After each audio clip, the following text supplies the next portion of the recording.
చేస్తున్నాను అనుకున్నాడు ఆయన. కానీ నిజానికి ఆయనదేమైనా ఉందా? కొన్ని మనదేమైనా ఉందా? ఇక్కడ భగవంతుడు ఇచ్చిన దాన్ని మళ్ళీ భగవంతునికి సమర్పణ చేస్తున్నాం అంతే. So we are just passengers here, మనం ఓన్లీ ప్యాసింజర్స్ మాత్రమే. ఇలాంటి ఎప్పుడైతే మనకి ఈ అహం కలిగిందో, నేనే గొప్పవాడిని, నా చేతుల మీదుగానే అన్ని నేను ఇవ్వగలుగుతున్నాను అనే అహం కలిగిందో, భగవంతుడు ఏం చేస్తాడు? అతనికి సరైన దారిలో ఉంచడానికి ప్రయత్నం చేస్తాడు, అతన్ని ఆశ్రయించాడు. కానీ అతని కులగురువైన శుక్రాచార్యుడు వచ్చినటువంటి పిల్లవాడిని చూసి గుర్తుపట్టి, ఆయన ఎవరు? వామనావతారంలో వచ్చాడు. వామనావతారం అంటే చాలా చిన్న పిల్లవాడే అవతారం, పుట్టగానే ఉండేటువంటి పిల్లవాడి అవతారం. ఒక 2 అడుగుల అవతారంలోనే వచ్చాడు స్వామి. వచ్చి ఆయన దగ్గరకు వచ్చి ఏమడిగాడు బలి చక్రవర్తిని?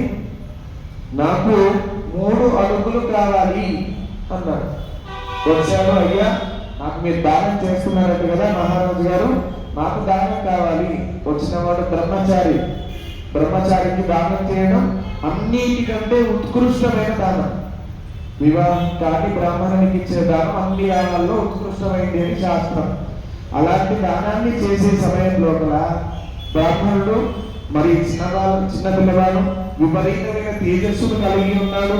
చూస్తేనే అతని వైపు ఆకర్షించబడేలాగా ఉన్నాడు. అలాంటి వాడిని చూసి తాను కాదు అని అనలేకపోయాడు. తన పక్కన ఉన్న శుక్రాచార్యుడు చెబుతూనే ఉన్నాడు, అతనికి ఏ దానం చేయగయా, వచ్చింది సామాన్యుడు కాదు అని హింటిస్తున్నాడు పక్క నుంచి.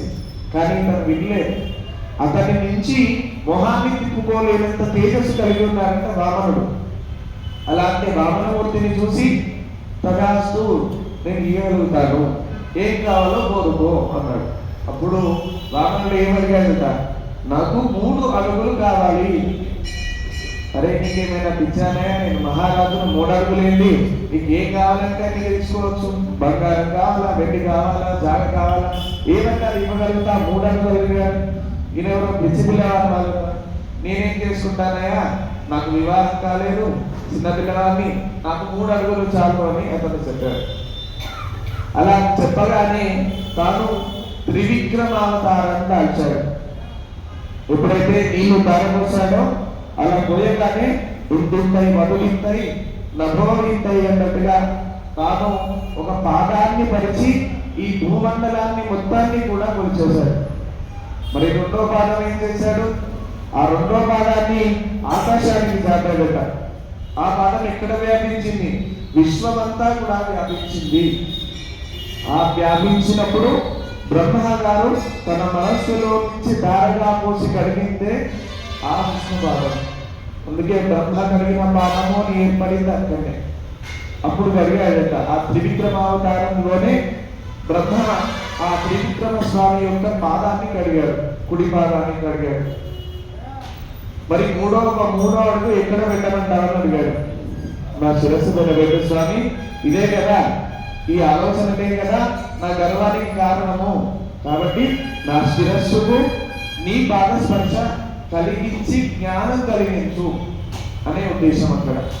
అంటే తొక్కేసినాడు అనుకుంటాం కాదు, తొక్కడం కాదు. దేన్ని తొక్కాడు? అహంకారాన్ని తొక్కాడు, అజ్ఞానాన్ని తొక్కాడు. అలా త్రివిక్రమావతారంలో మన అజ్ఞానాన్నంతటినీ కూడా తీసివేసి భగవత్ పాదస్పర్శ చేత జ్ఞానాన్ని పొందాలి.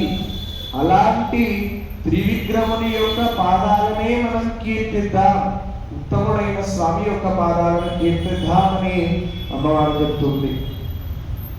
నాంగల్నన్ పాదై కుచ్చాక నీడారిన తీగిళ్ళు నాడెల్లా తింగర్ ముమ్మారి పెయిదు అంటూ చక్కగా ఇంకా ఏం కావాలని కోరుకుంటుంది వచ్చినటువంటి గోపికలతో పాటుగా. స్వామి చక్కగా వర్షాలు పడేలా చెయ్యి. ఎలాంటి వర్షాలు కావాలట? అయితే అతివృష్టి లేదా అనావృష్టి మనం ఈ రోజుల్లో చూస్తున్నాం. అలా కాక అమ్మవారు కోరుకుంది, చక్కగా వర్షాలు 9 రోజులు ఎండ కొట్టాలి, 1 రోజు వర్షం పడాలి. మళ్ళీ 9 రోజులు ఎండ కొట్టాలి, 1 రోజు వర్షం పడాలి. మళ్ళీ 9 రోజులు ఎండ కొట్టి 1 రోజు వర్షం పడాలి. ఇలాంటి వర్షం ఇస్తే పంటలన్నీ కూడా సస్యశ్యామలంగా ఎదుగుతాయట. పంటలన్నీ కూడా చక్కగా పండాలి అని కోరుకుంటుంది అమ్మవారు. ఆ పంటలు ఏంటి, ఎలా ఎదగాలట? తాను త్రివిక్రమావతారాన్ని దాల్చి వామనుడు త్రివిక్రముడై అలా లోకాలు పెరిగిపోతూ ఉంటే ఎలా చూసామో, మనం విత్తగానే విత్తనాలు నాటిన తర్వాత ఎదిగే పంటలన్నీ కూడా అలా వెళ్తుంటే నేను ఇలా చూడాలి పైకి, అలాంటి పంటలను మాకు అందజెయ్యి అని చెప్పేసి అమ్మవారు కోరుతూ ఉంది. రెండవదేంటి, పాడిని చక్కగా సంరక్షించు. మనకు ఆవాసం కలగాలన్నా, శరీరానికి పుష్టి కలగాలన్నా ఏం కావాలి? పాల పదార్థాలన్నీ కూడా కావాలి, పాడి కావాలి. ఒక దేశం సస్యశ్యామలంగా ఉంది అని చెప్పడానికి పాడి, పంటలు, ఈ రెండింటిని కూడా మనం చూస్తాం. పంటల గురించి ఈ విధంగా మంగళాశాసనం చేసింది. చక్కగా ఏపుగా పెరగాలి, దానివల్ల చక్కని వర్షాలు పడాలి, నెలకు 3 సార్లు వర్షాలు పడుతూ చక్కని పంటలు పండాలి అని కోరుకుంది. తర్వాత పాడి ఎలా వృద్ధి చెందాలట అంటే, ఆవుల దగ్గరికి వెళ్ళి మేము పిండితే ఇలా చేతులు నొప్పి పెట్టి పాలదారులు కాదయా, కుండలు వెళ్ళి అక్కడ పెట్టగానే కుండలు నిండిపోయేలాగా పాడి స్రవించాలి, పాలదారులు వర్షాలలాగా స్రవించాలి, తద్వారా పాడి పంటలన్నీ కూడా వృద్ధి చెందాలి. అలాంటి గొప్పనైనటువంటి, ఎలాంటి క్షామం లేని చక్కనైనటువంటి వాతావరణాన్ని మాకు ఏర్పాటు చేయి, తద్వారా ప్రజలందరినీ కూడా సుభిక్షంగా ఉంచు అని అమ్మవారు దీని ద్వారా మనం కోరుకుంటూ ఉంది. దీంట్లో వ్రతం చేయడం అనేది ఒక నెపం మాత్రమే. అమ్మవారు కోరుకున్నది ఏంటిది? వ్రతం చేయడం. ఆమెకు చక్కగా సాక్షాత్తుగా భూదేవి అంశ ఆమె మళ్ళీ వ్రతం చేసి స్వామిని పొందాలా? ఆమె కోసమే స్వామి దిగి వచ్చాడు వైకుంఠం నుంచి, మళ్ళీ ఆమె కోసం కొత్తగా చేసేదే ఉంటుంది. కానీ ప్రజలందరినీ ఉజ్జీవింపజేయాలి, ఉద్ధరించాలనే విశేషమైన సంకల్పం అమ్మవారిది. కాబట్టి వ్రతం అనే నెపంతో అందరినీ కలుపుకొని వ్రతాన్ని చేస్తూ గుణాలను కీర్తిస్తూ మనలో ఉండేటువంటి దుర్లక్షణాలన్నీ దూరం చేసుకునే విధంగా రోజుకొకటి చొప్పున మనకు ఉపదేశం చేస్తుంది అమ్మవారు. ఇది దీంట్లో ఉన్న అంతరార్థం. కాబట్టి ఈ భాషణం లోపల చక్కటి పాడి పంటలతో అన్ని సస్యశ్యామలంగా వృద్ధి చెందాలి. ఆ చక్కగా ఉత్తమమైన పరమాత్మ యొక్క శ్రీచరణాలను గోదామ్మవారి సాక్షిగా మనందరం కీర్తిద్దాం.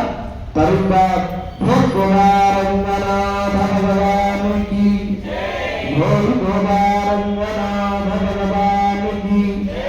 జై శ్రీమన్నారాయణ, జై శ్రీమన్నారాయణ.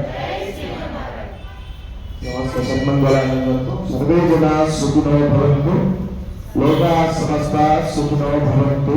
జై శ్రీరామ్.